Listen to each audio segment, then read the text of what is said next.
তো hello guys, welcome back to my channel. আমার চ্যানেলে তোমাদের সবাইকে খুব খুব স্বাগত।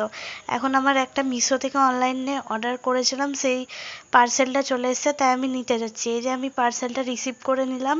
এটা আমার গোপু সোনার জন্য একটা ফোল্ডিং বেড অর্ডার করেছিলাম, সেটাই আমি নিতে যাচ্ছি। এই যে নিয়ে বাড়ির দিকে রওনা দিলাম। বাড়ি এসে এবার খুলে দেখছি জিনিসটা আবার ঠিক এসছে কি ভুল এসছে। যাই হোক, মোটামুটি এসছে। খুব ভালোও না, খুব খারাপও না, তবুও স্যাটিসফাইড প্রোডাক্টটায়।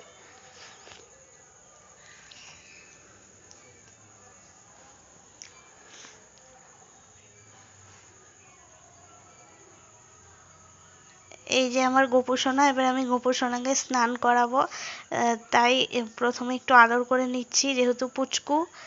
এই যে আমি বসিয়ে দিয়েছি, আর জলের মধ্যে আমি একটা তুলসী পাতা, ফুল, আতর আর গোলাপ জল দিয়ে জলটাকে শুদ্ধ করে নিয়েছি। এবার আমি গোপু সোনাকে স্নান করাবো। তার আগে আমি চন্দন দিয়ে গোপু সোনাকে চন্দনটা মাখিয়ে দিয়েছি। আর এখানে আমরা গোপু সোনার জন্য কয়েকটা ড্রেস, আসন, বাসি, অনেক জিনিস শপিং করে নিয়ে এসেছি আজকে। গোপু সোনার ফোল্ডিং বেডও এসছে। চলো তাহলে গোপু সোনাকে এখন স্নান করিয়ে নিই। প্রথমে একটু আদর করে নিচ্ছি, যত হোক ছোট্ট মানুষ। এবার আমি ভালো করে চন্দনটা মাখিয়ে স্নান করিয়ে নিচ্ছি। তারপর গোপুর স্নান হয়ে গেলে, এই যে গোপুর স্নান কমপ্লিট হয়ে গেছে। এখন গোপু সোনা নিউ ড্রেস পরবে। এখানে তিনটে ড্রেস নেওয়া হয়েছে, একটা ব্লু, একটা হোয়াইট, একটা ইয়েলো, আর একটা নাইট ড্রেস নেওয়া হয়েছে।